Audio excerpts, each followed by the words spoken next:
Okay, so the next chapter is short. So I thought I'd read a second one because, I know you're bored. Chapter 22.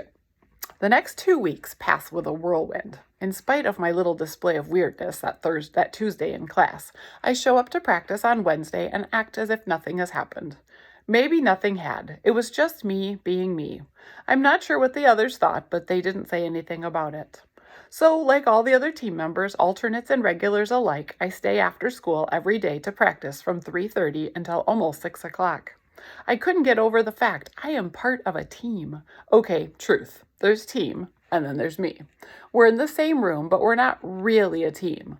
They appreciate the fact that I usually got the answers right, but when Mr. Deming gave us a multiple choice question to answer, I would only have to think for a moment, then hit the correct letter on my machine. But lots of preparation involves fast and furious back and forth discussion, and I have trouble adding anything to what is being said, most of the time.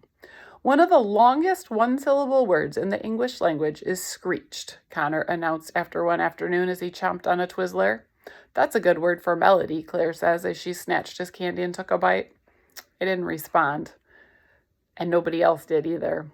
What do you call a dot that goes over the letter I? Elena asked the group. I knew the answer, but it takes me too long to spell out the word.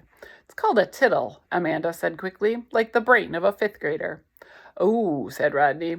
I had planned to type snap, but when she said that too, I was too slow. The group had already moved on to the next question.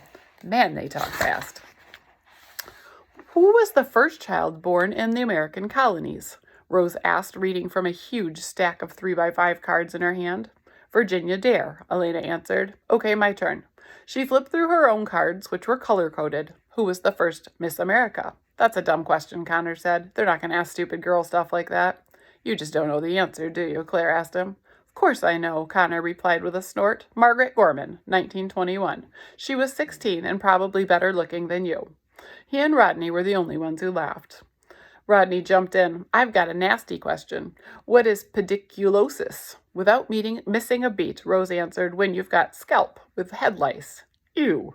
Do you know that from personal experience? Of course not. I was just looking for a harder word. Rodney told her. He and Connor didn't laugh that time. You want a hard word? I've got one, Amanda told the group. What is hexadactylism? That seemed to stump them all for a minute, so I had time to type the number 6, followed by fingers, and then I pushed play so they could all hear my answer. Good job, Melody, Elena said. How does she know all this stuff? Claire whispered to Rose. Because she's smart, Rose said, flipping through more cards. She's going to look odd on TV, don't you think? Claire continued, like I couldn't hear her. I was ready for her. I had typed a couple of things the night before, so all I had to do was push a button.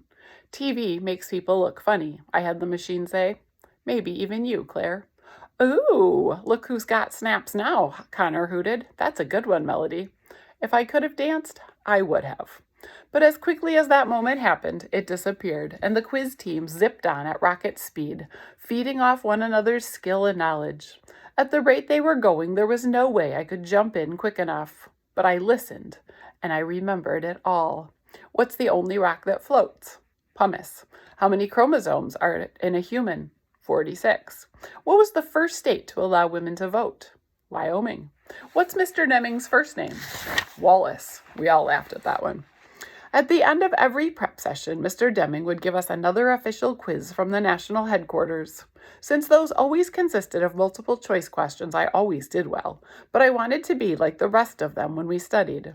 One Thursday in the middle of practice, Rose's mom ordered pizza and had it delivered to school. Your mom is the best, Connor said. You're very easy to please, Connor, Rose said with a laugh.